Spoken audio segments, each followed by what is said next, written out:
everyone. Very good morning friends. Welcome back to Preeti's Awesome Lifestyle.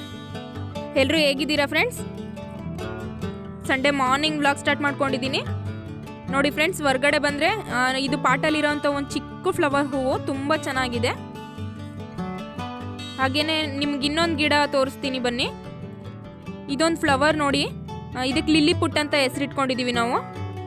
ಇದು white colour flower ಆಗಿ ಅರಳಿತ್ತು. ಅದು ಬಾಡಬೇಕಾದ್ರೆ ಈ ಥರ ಪಿಂಕ್ ಕಲರಾಗಿ ಚೇಂಜ್ ಆಗಿದೆ ಫ್ರೆಂಡ್ಸ್.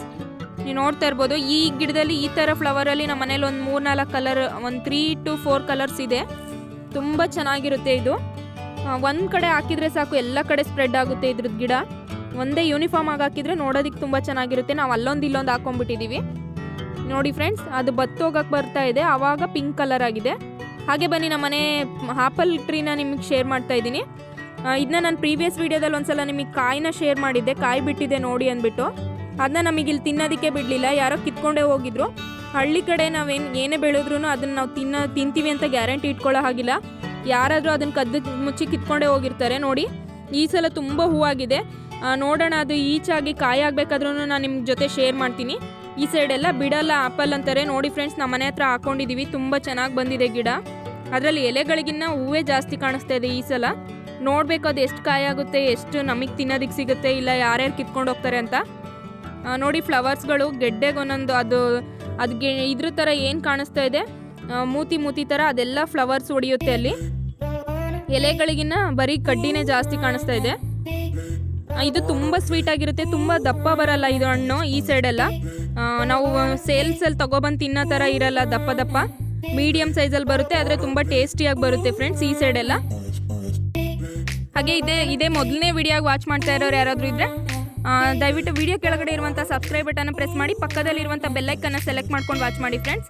ಇದರಿಂದ ನಾನು ನೆಕ್ಸ್ಟ್ ಅಪ್ಲೋಡ್ ಮಾಡುವಂಥ ವೀಡಿಯೋಸ್ನ ನೋಟಿಫಿಕೇಷನ್ ನಿಮಗೆ ಫಸ್ಟ್ ಬರ್ತಾ ಹೋಗುತ್ತೆ. ಓಕೆ ಬನ್ನಿ ಫ್ರೆಂಡ್ಸ್, ಆಫ್ಟರ್ನೂನ್ ಆಗಿದೆ ಆಲ್ರೆಡಿ. ನಾನು ಮಾರ್ನಿಂಗಿಂದ ಶೇರ್ ಮಾಡೋಣ ಅಂದ್ಕೊಂಡು ಕ್ಯಾಮ್ರಾ ಆನ್ ಮಾಡ್ಕೊಂಡು ಬಂದೆ, ಆದರೆ ಮತ್ತೆ ಮಾಡೋಕ್ಕಾಗಲಿಲ್ಲ. ಇಲ್ಲಿ ನಮ್ಮ ಮನೆ ಹತ್ರ ಕಣ ಇದೆ ಅಂತ ಹೇಳಿದ್ದೆ, ತುಂಬ ಕೆಲಸ, ತುಂಬ ಡೆಸ್ಟು.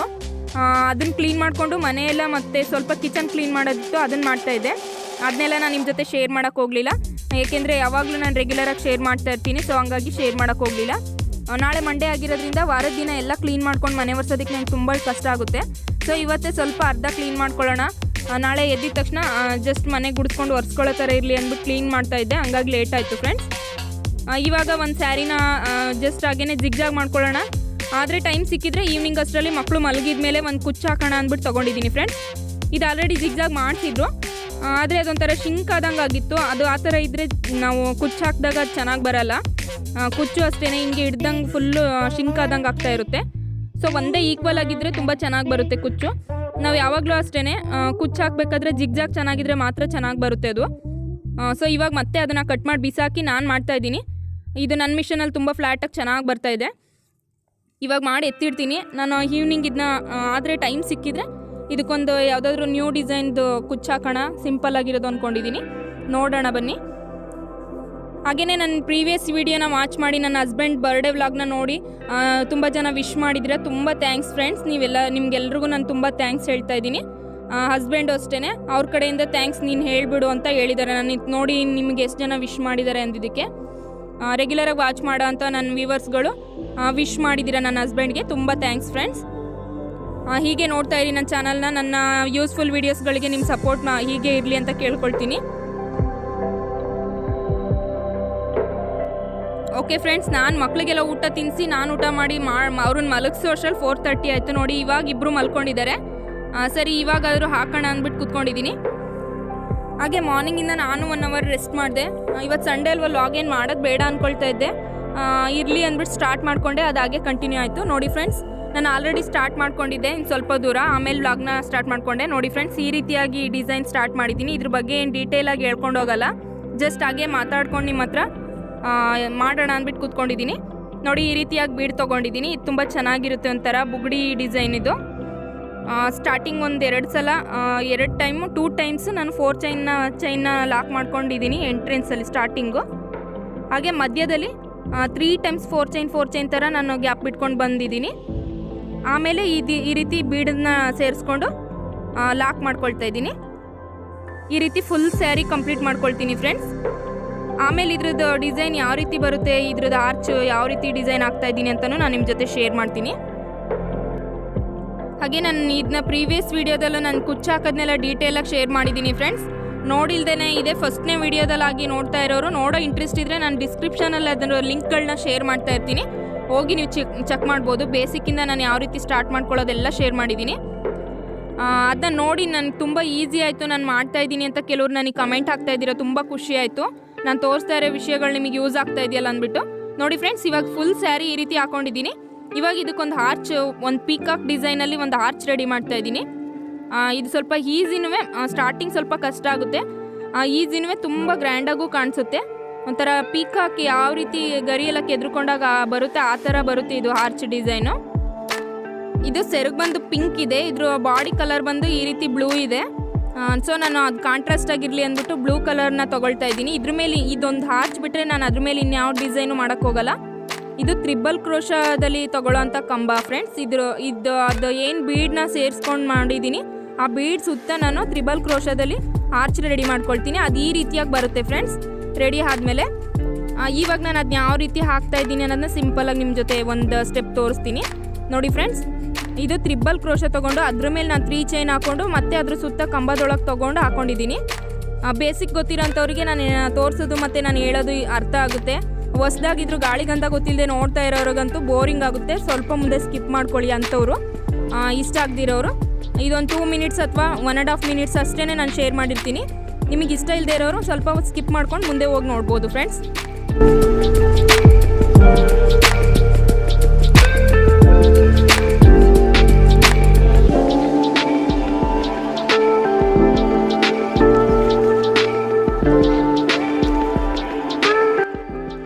ನಾನು ಮಕ್ಕಳು ಎದ್ಬಿಡ್ತಾರೆ ಅಂತ ಭಯ ಪಡ್ಕೊಂಡೇ ಮಾಡ್ತಾ ಇದ್ದೆ, ಅವ್ರಿನ್ನ ಎದ್ದಿಲ್ಲ. ಸೊ ಹಂಗಾಗಿ ಒಂದು ಹಾಫ್ ಸ್ಯಾರಿ ಅಷ್ಟು ಫಿನಿಶ್ ಮಾಡಿದ್ದೀನಿ ಫ್ರೆಂಡ್ಸ್. ಮತ್ತೆ ನಾನು ಕಂಟಿನ್ಯೂ ಮಾಡೋಕ್ಕೆ ಹೋಗಲ್ಲ. ಈಗ ಅವ್ರನ್ನ ಎಬ್ಬರಿಸ್ಕೊಳ್ತಾ ಇದ್ದೀನಿ. ಮಗ ಎದ್ದಿಲ್ಲ, ಇನ್ನು ಮಗಳು ಎದ್ದಿದ್ದಾಳೆ. ನಾನು ಮೊದಲೇ ಹೇಳ್ತಾ ಇರ್ತೀನಿ, ನಾನು ಯಾವಾಗಲೂ ಈವ್ನಿಂಗ್ ಲೇಟಾಗಿ ಎದ್ಬಿಟ್ರೆ ಅವರು ನೈಟ್ ಮಲ್ಗೋದು 1 o'clock ಮಾಡಿಬಿಡ್ತಾರೆ. ಸೊ ನಾನೇ ಎಬ್ಬಿಸ್ತಾ ಇದ್ದೀನಿ ಅವ್ರನ್ನ, ಇದನ್ನು ಎತ್ತಿಟ್ಬಿಟ್ಟೋಣ ಅಂದ್ಬಿಟ್ಟು. ಹಾಗೆ ಇವಾಗ ಹಸ್ಬೆಂಡ್ ಕಾಲ್ ಮಾಡಿ ಇವತ್ತು ಸಂಡೇ ಇರೋದ್ರಿಂದ ನಾನು ಚಿಕನ್ ತರ್ತಾ ಇದ್ದೀನಿ ಅಂದರು. ಸರಿ ಅಂದ್ಬಿಟ್ಟು ಸರಿ ತೊಗೊಬನ್ನಿ ಅಂತ ಹೇಳಿದೆ. ಮಕ್ಕಳುಗಳು ಕೇಳ್ತಾ ಇದ್ರು. ಸೊ ಹಂಗಾಗಿ ಬನ್ನಿ ಅದಕ್ಕೆ ರೆಡಿ ಮಾಡ್ಕೊಳ್ಳೋಣ. ನಾನು ಇವಾಗ ಇದನ್ನ ಎತ್ತಿಡ್ತಾ ಇದ್ದೀನಿ ಫ್ರೆಂಡ್ಸ್. ಹಾಗೆ ಇದ್ರ ಜೊತೆಗೆ ನಾನು ಇವಾಗ ತೋರಿಸ್ತಾ ಇರೋದು ನಿಮಗೆ ಅಷ್ಟು ಕ್ಲಿಯರಾಗಿ ಕಾಣಿಸ್ತಾ ಇಲ್ಲ ಅನಿಸುತ್ತೆ. ಈ ಡಿಸೈನ ನಾನು ಫೋಟೋದಲ್ಲಿ ಶೇರ್ ಮಾಡ್ತೀನಿ ಫ್ರೆಂಡ್ಸ್. ಹಾಗೆ ನೋಡೋದಕ್ಕೆ ಅಷ್ಟು ಕ್ಲಿಯರಾಗಿ ಕಾಣಿಸ್ತಾ ಇಲ್ಲ. ನೋಡಿ ಫ್ರೆಂಡ್ಸ್, ಇವಾಗ ಕ್ಲಿಯರಾಗಿ ಕಾಣಿಸ್ತಾ ಇದೆ ಯಾವ ರೀತಿ ಬಂದಿದೆ ಅಂದ್ಬಿಟ್ಟು. ಇದೊಂಥರ ಪಿಕಾಕ್ ಡಿಸೈನೇ ಇದೆ ಅಂತ ನನಗೆ ಅನ್ನಿಸ್ತಾ ಇದೆ. ಇದು ಹೊಸದಾಗಿ ನಾನು ಟ್ರೈ ಮಾಡಿದೆ, ಫಸ್ಟ್ ಟೈಮ್ ಹಾಕಿರೋಂಥ ಡಿಸೈನು. ಹೇಗೆ ಬಂದಿದೆ ಅಂದ್ಬಿಟ್ಟು ಕಮೆಂಟಲ್ಲಿ ನನಗೆ ತಿಳಿಸಿ. ಇಷ್ಟ ಆದರೆ ಲೈಕ್ ಮಾಡೋದನ್ನ ಮರಿಬೇಡಿ ಫ್ರೆಂಡ್ಸ್. ಓಕೆ ಬನ್ನಿ ಫ್ರೆಂಡ್ಸ್, ಅವರು ಹೇಳ್ಬಿಟ್ಟು ಹಾಫ್ ಆನ್ ಅವರ್ವರೆಗೂ ಬರಲೇ ಇಲ್ಲ.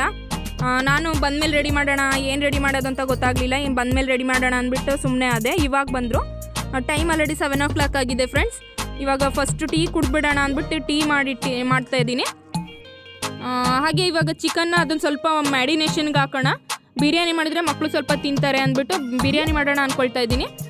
ಬನ್ನಿ ನಾನು ಯಾವ ರೀತಿ ಮಾಡೋದು, ಇವತ್ತೊಂದು ಸ್ಪೆಷಲ್ ಬಿರಿಯಾನಿನ ನಿಮ್ಮ ಜೊತೆ ಶೇರ್ ಮಾಡೋಣ ಅಂದ್ಕೊಂಡಿದ್ದೀನಿ. ಅದನ್ನಂತೂ ತುಂಬ ಚೆನ್ನಾಗಿರುತ್ತೆ ಫ್ರೆಂಡ್ಸ್. ಬನ್ನಿ ಯಾವ ರೀತಿ ಮಾಡೋದು ಅಂತ ನೋಡ್ಕೊಬರೋಣ. ನೋಡಿ ಫ್ರೆಂಡ್ಸ್, ನಾನೊಂದು 3/4 kg ಅಷ್ಟನ್ನ ಆರಿಸ್ಬಿಟ್ಟು ಸೆಲೆಕ್ಟ್ ಮಾಡ್ಕೊಂಡು ಪೀಸ್ನ ಇವಾಗ ಇಟ್ಕೊಂಡಿದ್ದೀನಿ. ಲೆಗ್ ಪೀಸ್ನ ಸ್ವಲ್ಪ ಕಟ್ ಮಾಡ್ಕೋಬೇಕಲ್ಲೇ, ಇಲ್ಲಾಂದರೆ ಅದು ಉಪ್ಪು ಖಾರ ಸರಿಯಾಗಿ ಹತ್ತಲ್ಲ. ಕಟ್ ಮಾಡಿಟ್ಟಿದ್ದೀನಿ ನಾನು. ಇವಾಗ ಇದಕ್ಕೆ ಏನೇನು ಹಾಕ್ಕೊಳ್ತಾ ಇದ್ದೀನಿ ಅಂತ ನೋಡ್ಕೊಳ್ಳಿ. ಸ್ವಲ್ಪ ಅರಿಶಿನ ಮತ್ತು ಎಲ್ಲ ಮಸಾಲ ಐಟಮ್, ಖಾರ ಉಪ್ಪು ಎಲ್ಲ ಇದಕ್ಕೆ ಇವಾಗಲೇ ಸೇರಿಸ್ಬಿಟ್ಟು ನಾನು ರೆಸ್ಟಲ್ಲಿ ಇಡ್ತೀನಿ 1 hour. ಖಾರ ಎಷ್ಟು ಬೇಕೋ ನಾನು ಬಿರಿಯಾನಿಗೆ ಅಷ್ಟೂ ಇವಾಗಲೇ ಹಾಕ್ಕೊಳ್ತಾ ಇದ್ದೀನಿ ಫ್ರೆಂಡ್ಸ್. ಆಮೇಲೆ ನಾನು 1-2 ಉಂಡೆ ಆಗೇ ಹಸಿಮೆಣ್ಸಿಕಾಯಿ ಹಾಕ್ಕೊಳ್ತೀನಿ, ಖಾರದ ಪುಡಿ ಹಾಕಲ್ಲ. ನೋಡಿ ಧನಿಯಾ ಪುಡಿಯನ್ನು ಹಾಕ್ಕೊಳ್ತಾ ಇದ್ದೀನಿ ಇವಾಗಲೇ. ಇದೆಲ್ಲ ಹಾಕಿ ಕಲಸಿಡೋದ್ರಿಂದ ತುಂಬ ಚೆನ್ನಾಗಿ ಅದು ಸಾಫ್ಟ್ ಆಗುತ್ತೆ ಚಿಕನ್ನು. ನೋಡಿ ಶುಂಠಿ ಬೆಳ್ಳುಳ್ಳಿನೂ ಅಷ್ಟೇ ನಾನು ಒಗ್ಗರಣೆಗೆ ಹಾಕಲ್ಲ, ಇವಾಗಲೇ ಹಾಕ್ಕೊಳ್ತಾ ಇದ್ದೀನಿ. ಎಲ್ಲ ಫ್ಲೇವರ್ ನೀಟಾಗಿ ಎಲ್ಲ ಸ್ಪ್ರೆಡ್ ಆಗಿರುತ್ತೆ. ಹಾಗೆಯೇ ಗಟ್ಟಿ ಮೊಸರು, ನಾನು ಪಾಕೆಟ್ ಮೊಸರನ್ನ ಯೂಸ್ ಮಾಡ್ತಾ ಇದ್ದೀನಿ. ಇದಕ್ಕೆ ಪಾಕೆಟ್ ಮೊಸರು ಹಾಕಿದ್ರೇ ತುಂಬ ಚೆನ್ನಾಗಾಗೋದು. ಹಾಗೆಯೇ ಸಾಲ್ಟೂ ಇವಾಗ ಅದಕ್ಕೆ ಎಷ್ಟು ಬೇಕು ರುಚಿಗೆ ತಕ್ಕಷ್ಟು ಸಾಲ್ಟೂ ಇವಾಗಲೇ ಹಾಕ್ತಾ ಇದ್ದೀನಿ. ಆಮೇಲೆ ಒಂದು ಸ್ವಲ್ಪ ಒಗ್ಗರಣೆಗೆ ಸ್ಪೈಸಸ್ ಹಾಕಿದರೆ ಆಯಿತು, ಇದಕ್ಕೆ ಇನ್ನೇನು ಹಾಕೋ ಆಗಿಲ್ಲ. ನೋಡಿ ಅರ್ಧ ನಿಂಬೆಹಣ್ಣು ಸಹ ಇದ್ರ ಜೊತೆಗೇ ಹಿಂಡಿಡ್ತಾ ಇದ್ದೀನಿ. ಈ ರೀತಿ ಮಾಡಿ ಕಲಸಿಡೋದ್ರಿಂದ ನಮಗೆ ಚಿಕನ್ ಸಾಫ್ಟಾಗಿ ಒಂಥರ ಜ್ಯೂಸಿಯಾಗಿ ಬರುತ್ತೆ. ಈ ರಬ್ಬರ್ ಥರ ಕೆಲವೊಂದು ಸಲ ಹಾಗಿದ್ರೆ ರುಚಿನೇ ಕೊಡಲ್ಲ, ಮಕ್ಳುಗಳು ತಿನ್ನೋಕ್ಕಾಗಲ್ಲ ಆ ಥರ ಇದ್ದರೆ ಆ ಥರ ಬರುತ್ತಲ್ವ. ಇದು ಆ ಥರ ಬರಲ್ಲ, ತುಂಬ ಚೆನ್ನಾಗಿರುತ್ತೆ ನೋಡಿ. ಸ್ವಲ್ಪ MTR ಗರಂ ಮಸಾಲನೂ ಇದಕ್ಕೆ ಸೇರಿಸ್ತಾ ಇದ್ದೀನಿ ಫ್ರೆಂಡ್ಸ್. ಇವಾಗ ಇದನ್ನ ನೀಟಾಗಿ ಮಿಕ್ಸ್ ಮಾಡಿ ಕಲಸಿಡೋಣ. ಇದಂತೂ ತುಂಬ ಚೆನ್ನಾಗಾಗುತ್ತೆ ಫ್ರೆಂಡ್ಸ್. ಇದು ಚಿಕನ್ ಬಿರಿಯಾನಿ ನಾವು ಒಂದೊಂದ್ಸಲ ಅರ್ಜೆಂಟಾಗಿ ತಂದ ತಕ್ಷಣ ಮಾಡಬೇಕಲ್ವ ಅಂದ್ಬಿಟ್ಟು, ಈ ರೀತಿ ರೆಸ್ಟಲ್ಲಿ ಇಡೋಕ್ಕೆ ಟೈಮ್ ಸಿಗಲ್ಲ ಅಂದ್ಬಿಟ್ಟು ಅರ್ಜೆಂಟಾಗಿ ಮಾಡಿಬಿಡ್ತೀನಿ. ಇವತ್ತು ಸ್ವಲ್ಪ ಟೈಮ್ ಆದರೂ ಪರವಾಗಿಲ್ಲ ಅಂದ್ಬಿಟ್ಟು ನಾನು ಈ ರೀತಿ ಮಾಡ್ತಾಯಿದ್ದೀನಿ. 1 hour ಆಯಿತು ರೆಸ್ಟಲ್ಲಿ ಇಟ್ಟಿದ್ದಾಯಿತು. ಅದು ನಾನು 7 o'clock ಕಲಿಸಿಟ್ಟಿದ್ದೆ, ಇವಾಗ 8 o'clock ಆಗಿದೆ. ಹಾಗೆ ನಾನು ಕ್ಯಾಮ್ರಾ ಆನಲ್ಲಿ ಇಟ್ಕೊಂಡಿದ್ದೀನಿ ಅಂದ್ಬಿಟ್ಟು ನಾನು ಇದನ್ನೆಲ್ಲ ಏನೇನು ಸ್ಪೈಸಸ್ ಹಾಕ್ದೆ ಅಂತ ತೋರಿಸ್ತಾ ಇದ್ದೀನಿ ಅಂದ್ಕೊಂಡು ಹಾಗೆ ಹಾಕ್ಬಿಟ್ಟೆ. ಅದು ನೋಡಿದರೆ ಆನೇ ಆಗಿಲ್ಲ ಕ್ಯಾಮ್ರಾ. ಇವಾಗ ಸ್ಪೈಸಸ್ ಹಾಕಿದ್ಮೇಲೆ ಆನ್ ಆಗಿದೆ ನೋಡಿ. ಉದ್ದುದ್ದ ಹೆಚ್ಚಿರೋ ಅಂಥ ದಪ್ಪ ಈರುಳ್ಳಿ ಮತ್ತು ಹಸಿರು ಮೆಣಸಿನ್ಕಾಯಿ ಉಂಡೆಗೆ ಹಾಗೆ ಅದನ್ನು ಕಟ್ ಮಾಡಿಲ್ಲ ಫ್ರೆಂಡ್ಸ್, ಹಾಗೆ ಹಾಕ್ಕೊಳ್ತಾ ಇದ್ದೀನಿ. ಸ್ಪೈಸಸ್ ಏನು ಹಾಕ್ಕೊಂಡಿದ್ದೀನಿ ಅಂದರೆ ಪಲಾವ್ ಎಲೆ, ಒಂದೆರಡು ಮೆಣಸು ಹಾಕಿದ್ದೀನಿ, ಹಾಗೆಯೇ ಒಂದು ಮೊಗ್ಗು, ಮರಾಠ ಮೊಗ್ಗು, ಒಂದು ಅನಾನಸು ಹಾಕಿದ್ದೀನಿ, ಒಂದು ಜಾಪತ್ರೆ ಅಂತಾರಲ್ವ ಅದನ್ನು ಹಾಕಿದ್ದೀನಿ, 2 ಏಲಕ್ಕಿ ಹಾಕಿದ್ದೀನಿ ಅಷ್ಟೇ ಫ್ರೆಂಡ್ಸ್. ಹಾಗೆ ಈರುಳ್ಳಿ ಚೆನ್ನಾಗಿ ಫ್ರೈ ಆಗಿದೆ ಫ್ರೆಂಡ್ಸ್. ಇವಾಗ ನಾನು ಪುದೀನ ಸೇರಿಸ್ತಾ ಇದ್ದೀನಿ. ಪುದೀನನ ಈ ರೀತಿ ಎಣ್ಣೆನಲ್ಲಿ ಫ್ರೈ ಮಾಡೋದ್ರಿಂದ ಅದೇ ತುಂಬ ಚೆನ್ನಾಗಾಗೋದು. ಈರುಳ್ಳಿ ಅಷ್ಟೇ ಮತ್ತು ಪುದೀನ ಅಷ್ಟೇ ತುಂಬ ಚೆನ್ನಾಗಿ ಫ್ರೈ ಆದ್ರೇ ಅದು ಬಿರಿಯಾನಿ ಫ್ಲೇವರ್ ಚೆನ್ನಾಗಿ ಬಿಟ್ಕೊಳ್ಳುತ್ತೆ. ಆಮೇಲೆ ಲಾಸ್ಟಲ್ಲಿ ನೋಡಿ ಅದ್ರ ಜೊತೆಗೆ 1 ಟೊಮೆಟೊನ ಹೆಚ್ಚಿಬಿಟ್ಟು ಹಾಕ್ಕೊಳ್ತಾ ಇದ್ದೀನಿ ಉದ್ದುದ್ದ. ಇದಕ್ಕೆ ಜಾಸ್ತಿ ಟೊಮೆಟೊ ಹಾಕೋಕೆ ಹೋದರೆ ಸ್ವೀಟ್ ಬಂದುಬಿಡುತ್ತೆ. ಯಾಕೆ ಹುಳಿಗೆ ನಾವು ಮೊಸರು ಮತ್ತು ನಿಂಬೆಹಣ್ಣು ಹಾಕಿರೋದ್ರಿಂದ ಒಂದೇ ಒಂದು ಸಾಕು. ಹಾಗೆಯೇ ನಾನಿಲ್ಲಿ ಎವರೆಸ್ಟ್ ಅವ್ರದ್ದು ಶಾಹಿ ಬಿರಿಯಾನಿ ಮಸಾಲಾನ ಸ್ವಲ್ಪ ಯೂಸ್ ಮಾಡ್ತಾ ಇದ್ದೀನಿ ಫ್ರೆಂಡ್ಸ್. ಚಕ್ಕೆ ಎಲ್ಲ ಹಾಕಿಲ್ಲ, ನಾನು ಚಕ್ಕೆ ಒಂದು ಹಾಕಿಲ್ಲ ಅದ್ರ ಜೊತೆಗೆ. ಅದಕ್ಕೋಸ್ಕರ ನಾನು ಇದೊಂದು ಸ್ವಲ್ಪ ಮಾತ್ರ ಸೇರಿಸ್ತಾ ಇದ್ದೀನಿ. ಇವಾಗ ಇದು 1 hour ರೆಸ್ಟಲ್ಲಿ ಏನು ಇಟ್ಟಿದ್ದೆ ಮಸಾಲೆ ಎಲ್ಲ ಹಾಕ್ಬಿಟ್ಟು ಅದನ್ನ ಇವಾಗ ಚಿಕನ್ನ ಇವಾಗ ಹಾಕ್ತಾ ಇದ್ದೀನಿ. ಮಸಾಲೆ ಚೆನ್ನಾಗಿ ಫ್ರೈ ಆದಮೇಲೆ ಇದನ್ನ ಹಾಕೊಳ್ಳೋಣ. ತುಂಬ ಚೆನ್ನಾಗಾಗುತ್ತೆ. ಈ ರೀತಿ ಒಂದ್ಸಲ ಟ್ರೈ ಮಾಡಿ ನೋಡಿ ಫ್ರೀ ಟೈಮ್ಸಲ್ಲಿ. ನಮಗೆ ಟೈಮ್ ಇದೆ ನಿಧಾನಕ್ಕೆ ಮಾಡ್ಕೊಳ್ಳೋಣ ಅನ್ನೋ ಟೈಮಲ್ಲಿ ನೋಡಿ ಫ್ರೆಂಡ್ಸ್. ಇದೆಲ್ಲ ಚಿಕನ್ ನೀಟಾಗಿ ಆಯಿಲ್ ಬಿಡ್ತಾ ಇದೆ ಅಂದಾಗ ಇದ್ರ ಜೊತೆಗೆ ರೈಸ್ ಸೇರಿಸೋಣ. ರೈಸ್ ಮತ್ತು ಬಿಸಿ ನೀರು ಸೇರಿಸ್ಕೊಳ್ತಾ ಇದ್ದೀನಿ. ಈ ರೀತಿ ಒಂದು 10 ನಿಮಿಷ 1/4 ಗಂಟೆ ಬೇಯಿಸ್ಕೊಳ್ಳೋದ್ರಿಂದ ಚಿಕನ್ ತುಂಬ ಚೆನ್ನಾಗಿ ಸಾಫ್ಟಾಗಿ ಬರುತ್ತೆ, ಮಕ್ಕಳು ತಿನ್ನೋದಕ್ಕೆ ತುಂಬ ಚೆನ್ನಾಗಿರುತ್ತೆ ಫ್ರೆಂಡ್ಸ್. ಅದೆಲ್ಲ ಮಸಾಲೆ ಎಲ್ಲ ಹಾಕಿದ್ಮೇಲೆ ಒಂದು 10 ನಿಮಿಷ ಬೇಯಿಸ್ಕೊಂಡು ಆಮೇಲೆ ನಾನು ರೈಸು ಮತ್ತು ನೀರನ್ನ ಹಾಕ್ತೀನಿ ನೋಡಿ. ಇವಾಗ 10 ನಿಮಿಷ 1/4 ಗಂಟೆ ಬೆಂದಿದೆ ಅದು ಚಿಕನ್ನು. ಇವಾಗ ನಾನು ಅಕ್ಕಿನ ಸೇರಿಸ್ತಾ ಇದ್ದೀನಿ, ತೊಳೆದಿಟ್ಕೊಂಡಿರೋ ಅಕ್ಕಿನ. ನಾನೇನು ನೆನೆಸಿ ಎಲ್ಲ ಇಡಕ್ಕೆ ಹೋಗಲ್ಲ, ವಾಶ್ ಮಾಡಿ ಒಂದು 2 ಮಿನಿಟ್ಸ್ಗೆಲ್ಲ ಹಾಕ್ಬಿಡ್ತೀನಿ. ಇವಾಗ ರುಚಿಗೆ ತಕ್ಕಷ್ಟು ಉಪ್ಪು ಮತ್ತೆ ನೋಡ್ಬಿಟ್ಟು ಹಾಕ್ಕೊಳ್ಳಿ, ಯಾಕೆಂದರೆ ಉಪ್ಪು ನಾನು ಜಾಸ್ತಿ ಹಾಕಿ ಕಲಿಸಿದ್ದೆ. ಇವಾಗ ಸ್ವಲ್ಪ ಕಡಿಮೆ ಇದೆ ಅನ್ನಿಸ್ತು, ಸೇರಿಸ್ತಾ ಇದ್ದೀನಿ. ಇದಿಷ್ಟೇ ಫ್ರೆಂಡ್ಸ್. ಲಾಸ್ಟಲ್ಲಿ ಸ್ವಲ್ಪ ಕೊತ್ತಂಬರಿ ಸೊಪ್ಪು ಹಾಕ್ತಾ ಇದ್ದೀನಿ. ಮಧ್ಯದಲ್ಲೆಲ್ಲೂ ನಾನು ಕೊತ್ತಂಬರಿ ಯೂಸ್ ಮಾಡಿಲ್ಲ, ಲಾಸ್ಟಲ್ಲಿ ಹಾಕ್ತಾ ಇದ್ದೀನಿ. ಇವಾಗ 1 ಅಥವಾ 2 ವಿಸಿಲ್ ಹಾಕ್ಸಿದ್ರೆ ಬಿರಿಯಾನಿ ರೆಡಿ ಆಗುತ್ತೆ. ಓಕೆ, ನೋಡೋಣ ಹೇಗಾಗಿದೆ ಅಂತ ನೋಡಿ ಫ್ರೆಂಡ್ಸ್. ನಾನು ಮೆಜರ್ಮೆಂಟ್ ತೊಗೊಂಡೆಲ್ಲ ನನಗೆ ನೀರು ಹಾಕಕ್ಕೆ ಬರಲ್ಲ, ಯಾವಾಗಲೂ ಅಷ್ಟೇ, ಪಲಾವ್ಗೂ ಅಷ್ಟೇ ಹಾಗೆ ಹಾಕಿರ್ತೀನಿ. ಒಂದು ಕಣ್ಣಳ್ತೆಗೆ ಅದು ಉದುದ್ರಾಗಿ ಚೆನ್ನಾಗೇ ಬಂದಿರುತ್ತೆ. ನೀವು ನೋಡ್ತಾ ಇರ್ಬೋದು ಇವಾಗ ಎಷ್ಟು ಚೆನ್ನಾಗಾಗಿದೆ ಅಂತ. ತಿನ್ನೋದಕ್ಕೂ ಅಷ್ಟೇ ತುಂಬ ಚೆನ್ನಾಗಿತ್ತು. ನಾನು ಮಾಡಿದ್ದೀನಿ ಅಂತ ಹೊಗಳ್ಕೊಂಡು ಹೇಳೋದಲ್ಲ, ನೀವೊಂದ್ಸಲ ಟ್ರೈ ಮಾಡಿ ನನಗೆ ಕಮೆಂಟ್ ಮಾಡಿ ಇದು ಯಾವ ರೀತಿ ಬರುತ್ತೆ ಅಂದ್ಬಿಟ್ಟು. ತುಂಬಾ ಟೇಸ್ಟಿ ಯಮ್ಮಿ ಆಗಿತ್ತು. ಇವತ್ತಿನ ಸಂಡೇ ಸ್ಪೆಷಲ್ ಹೇಗಿದೆ ಅಂತ ನೋಡಿದ್ರಲ್ಲ. ಇಷ್ಟ ಆದರೆ ಲೈಕ್ ಮಾಡೋದನ್ನ ಮರಿಬೇಡಿ. ಹಾಗೆಯೇ ಇವತ್ತಿನ ವ್ಲಾಗ್ನ ಇಲ್ಲಿಗೆ ಎಂಡ್ ಮಾಡ್ತಾ ಇದ್ದೀನಿ ಫ್ರೆಂಡ್ಸ್. ಯಾರಿಗೆಲ್ಲ ಇಷ್ಟ ಆಯಿತು ಲೈಕ್ ಮಾಡಿ, ನಿಮ್ಮ ಅನಿಸಿಕೆಗಳನ್ನ ಕಮೆಂಟ್ ಮಾಡಿ ಅಂತ ಹೇಳ್ತಾ ನೆಕ್ಸ್ಟ್ ಒಂದು ಯೂಸ್ಫುಲ್ ಇಂಟ್ರೆಸ್ಟಿಂಗ್ ವ್ಲಾಗ್ ಜೊತೆಗೆ ಸಿಗ್ತೀನಿ friends. Take care, I love you, bye.